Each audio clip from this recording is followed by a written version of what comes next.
A cada ano são relatados 1 milhão de avistamentos ufológicos. A maioria pode ser esclarecida, mas 5% permanecem sem explicação. Esses são os casos de contato imediato.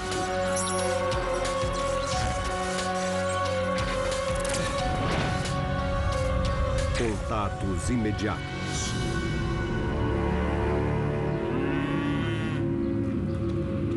Caso A Prova d'Água. George Blackwell é o responsável por uma área de quase 3 km² em uma fazenda de gado no interior da Austrália. No caso de Rosedale, conversei pessoalmente com George Blackwell, o responsável, um cara bem correto. 30 de setembro de 1980, Rosedale, Austrália. George já trabalhava na fazenda há muitos anos e era um funcionário confiável, de ótimo caráter. George, tem os ladrões de gado atuando de novo na região. Uma das responsabilidades de George Blackwell na fazenda era tomar conta do gado, ter certeza de que estavam seguros. Se eu perceber alguma coisa, eu acordo. Beleza. A ideia de roubo de animais parece muito estranha nos dias de hoje, mas é o tipo de crime que ainda existe. Na Austrália, ladrões modernos usam alta tecnologia para roubar gado, desde caminhões a aviões de carga. Não tinham roubado nenhum animal da fazenda, mas o responsável tinha que estar ciente e de olho em qualquer situação. Tinha que resolver qualquer problema que pudesse acontecer numa determinada noite.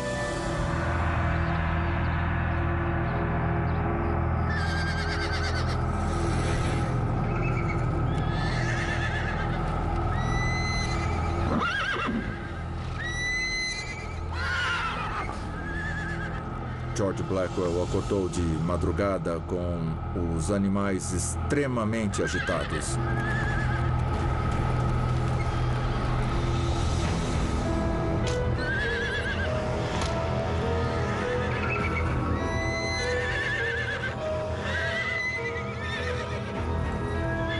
Blackwell vê que a égua premiada está muito assustada.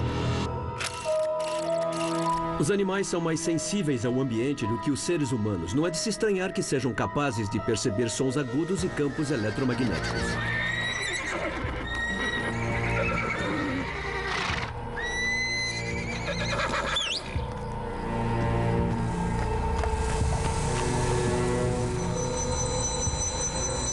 De repente, George vê algo ao longe.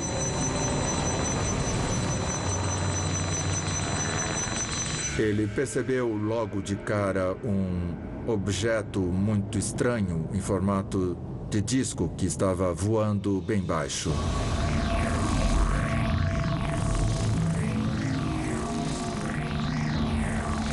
No início, ele pensou, bom, deve ser um tipo de aeronave.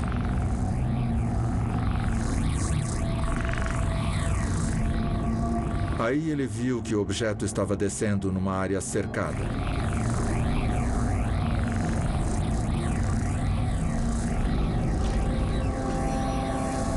Como uns animais tinham sido roubados na região, é claro que George tinha que ver o que era aquilo.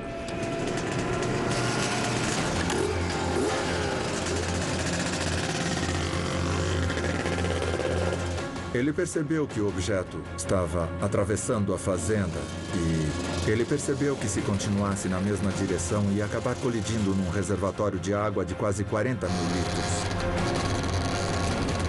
O objeto que ele estava vendo não parecia nenhum tipo de aeronave convencional que ele conhecesse. Os animais da fazenda estavam extremamente agitados. George sabia que só pegando a moto e seguindo o trajeto do objeto é que ia poder entender o que realmente estava acontecendo naquele local. Blackwell chega a determinado ponto e faz uma descoberta alarmante. Ele viu uma vaca visivelmente desesperada, espumando pela boca. Ela queria sair dali.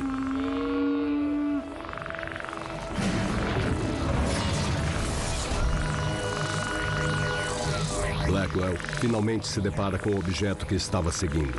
A essa altura, ele tinha descartado a hipótese de roubo de animais. Sabia que aquilo não tinha nada a ver com uma operação para roubar gado.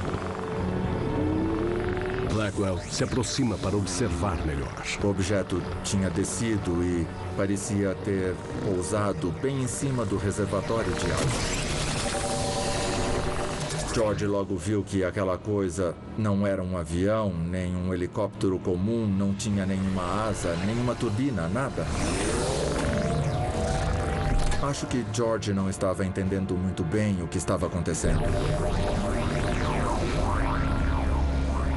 Estava vendo um objeto que parecia ter uns 7,5 metros de diâmetro e de 3 a 5 metros de altura. E embaixo tinha uma parte preta, uma parte esférica embaixo. Estava puxando a água por uma espécie de tubo de extensão saindo da parte de baixo. Existem inúmeras especulações a respeito desse processo, se teria a ver com combustível ou algo do gênero. De acordo com o que estava acontecendo, parecia que a água era muito importante. George Blackwell começa a ficar ansioso. Ele começou a ficar extremamente nervoso, muito agitado. O relógio dele deu problema, parou de funcionar. Então parecia que tinha uma espécie de perturbação eletromagnética afetando o relógio dele.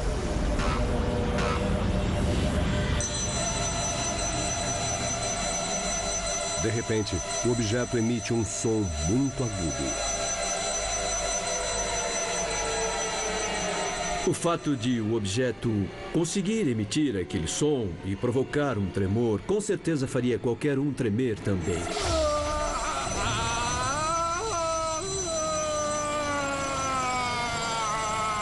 E então, Blackwell perde o controle do corpo. A sensação no momento é que ele tinha virado gelatina. Ele literalmente perdeu quase toda a capacidade física dos músculos. É claro que tinha alguma coisa acontecendo, não só num nível psicológico, fisiológico também. O objeto estava provocando uma reação física nele.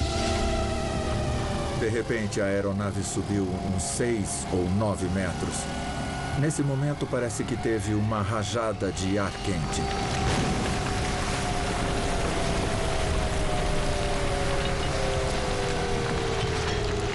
Conforme o objeto se afasta do reservatório, vai liberando resíduos.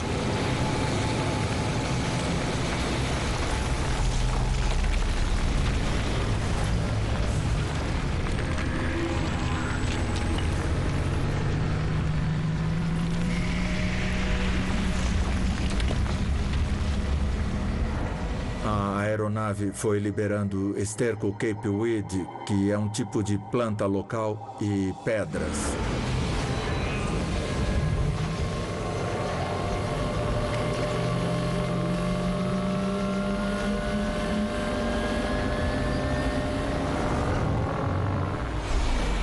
Ela saiu voando para longe e continuou até sumir de vista. E o coitado do George ficou lá pasmo, parado no escuro, tentando processar aquela cena extraordinária que tinha presenciado.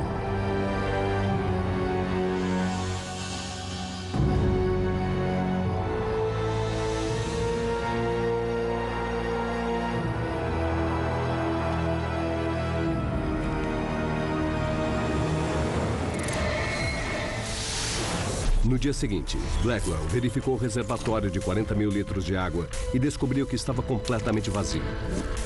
Os pesquisadores ficaram sabendo que na noite anterior um vizinho tinha visto um objeto colorido no céu por volta do mesmo horário do episódio testemunhado por George Blackwell. Um pouco depois do incidente, Blackwell apresentou vômito, diarreia e fortes dores de cabeça. Sintomas clássicos de exposição à radiação. Porém, as amostras de solo colhidas no local não revelaram nenhum sinal de contaminação anormal.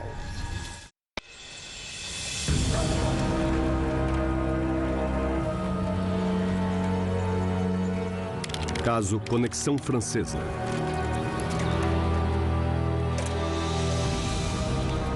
Henri volta para casa depois de fazer suas tarefas matinais. O Sr. Henry tinha 30 anos, era casado e trabalhava como bioquímico no laboratório de uma universidade. 21 de outubro de 1982, Nancy, França.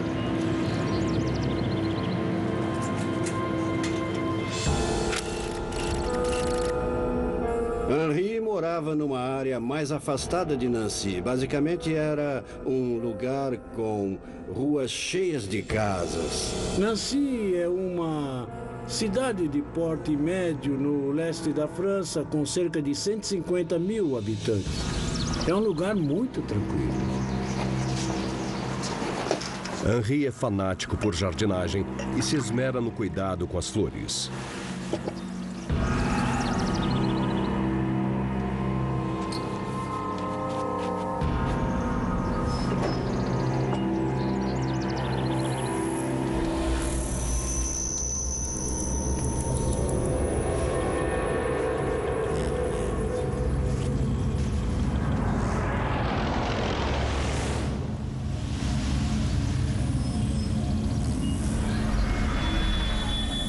De repente, ele viu um objeto no céu que achou que fosse um avião. Era bem brilhante e ele tinha um bom ângulo de visão. Embora o avião fizesse um barulho estranho, Henri volta sua atenção para o jardim e suas flores premiadas.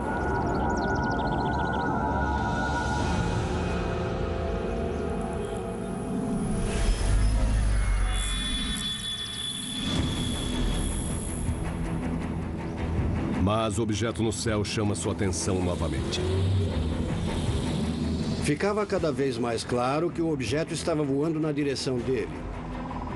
Henri começou a ficar preocupado e a pensar se o piloto podia ter perdido o controle da aeronave. Conforme o objeto foi se aproximando, ele viu que não era um avião.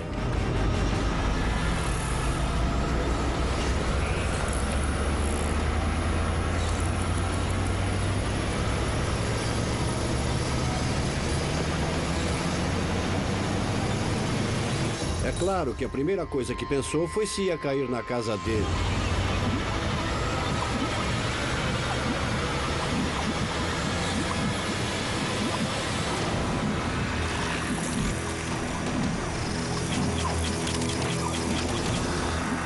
O objeto ficou pairando a mais ou menos 1 metro do chão.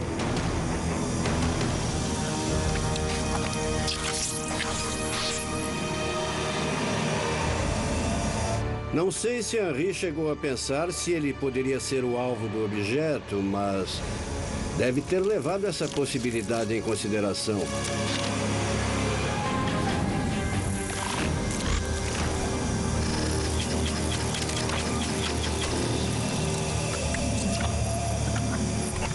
Depois de alguns minutos, a mente científica de Henri entra em ação. Ele começou a ficar curioso e queria entender o que exatamente era aquela coisa que estava vendo.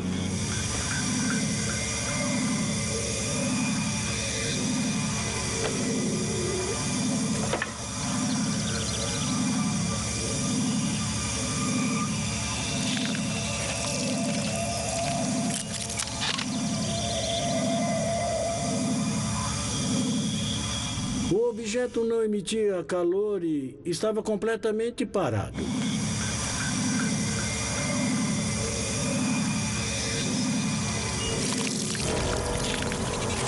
Henri começou a observar o objeto de vários ângulos diferentes.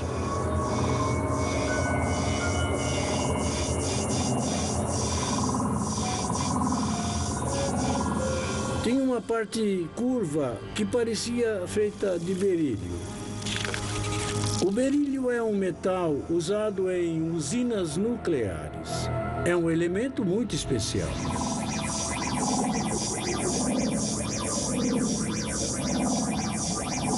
Henri fica tentado a tocar a aeronave, mas se contém com medo de tomar um choque.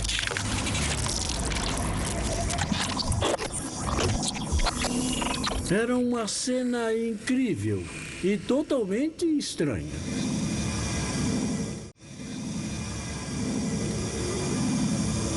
Uma das primeiras coisas que qualquer cientista pensaria é: deixa eu registrar o que estou vendo. Ele voltou correndo para casa para pegar a câmera e tirar fotos.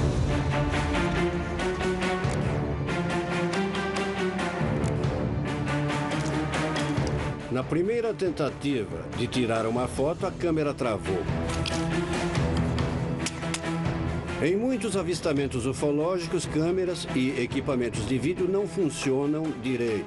A gente acha que isso se deve a algum tipo de estímulo ou de campo eletromagnético. Mas no caso do Henry, a gente sabe que ele tinha uma câmera comum que vira e mexe e dava problema. Então é mais provável que não tenha funcionado por causa de um defeito próprio mesmo.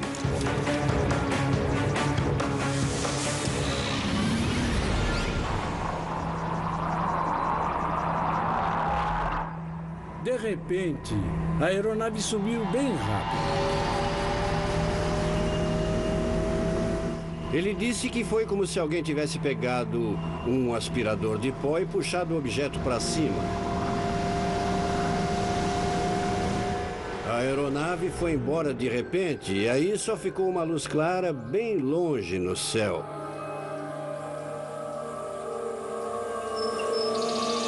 Ele ficou completamente boquiaberto. Ficou pasmo com o que tinha visto. Os sistemas de propulsão que a gente conhece teriam deixado um rastro, algum tipo de marca no chão, teriam até danificado o solo.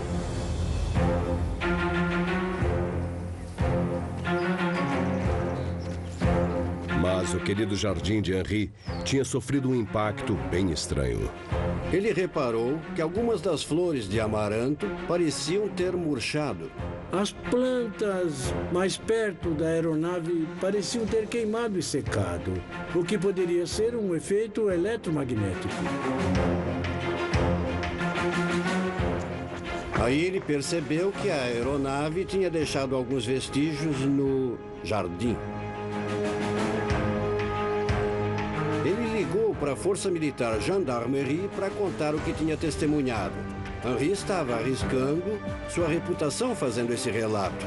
Je vous en prie, madame. Je vous en prie. Heureux de la montagne en deux. Merci, merci beaucoup, au revoir. A Gendarmerie leva os relatos de avistamentos ufológicos a sério. Você pode até ser preso se der um testemunho falso. Eles colheram amostras das plantas.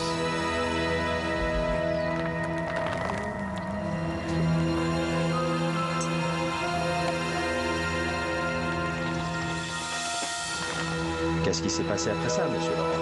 Bon, je vous dis, je travaillais ici, dans mon jardin comme d'habitude, et tout à coup, ces trucs descendaient dans mon jardin ici. Também colheram amostras de vários pontos próximos de onde a aeronave tinha Et descido. vous voyez les fleurs, ils sont tous brûlés, tous les fleurs sont brûlées là.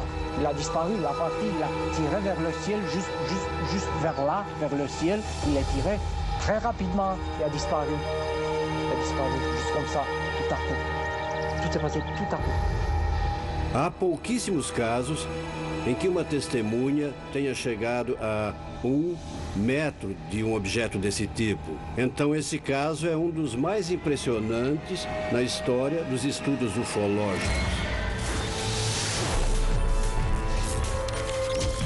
As amostras de plantas se tornaram foco da investigação. Seguindo a política interna, a Gendarmerie apresentou o caso para o GEPAN, o órgão francês responsável por examinar fenômenos aeroespaciais sem explicação. A análise das amostras revelou que apenas a parte das plantas que ficava na superfície do solo tinha sido danificada e que a raiz não tinha sido afetada.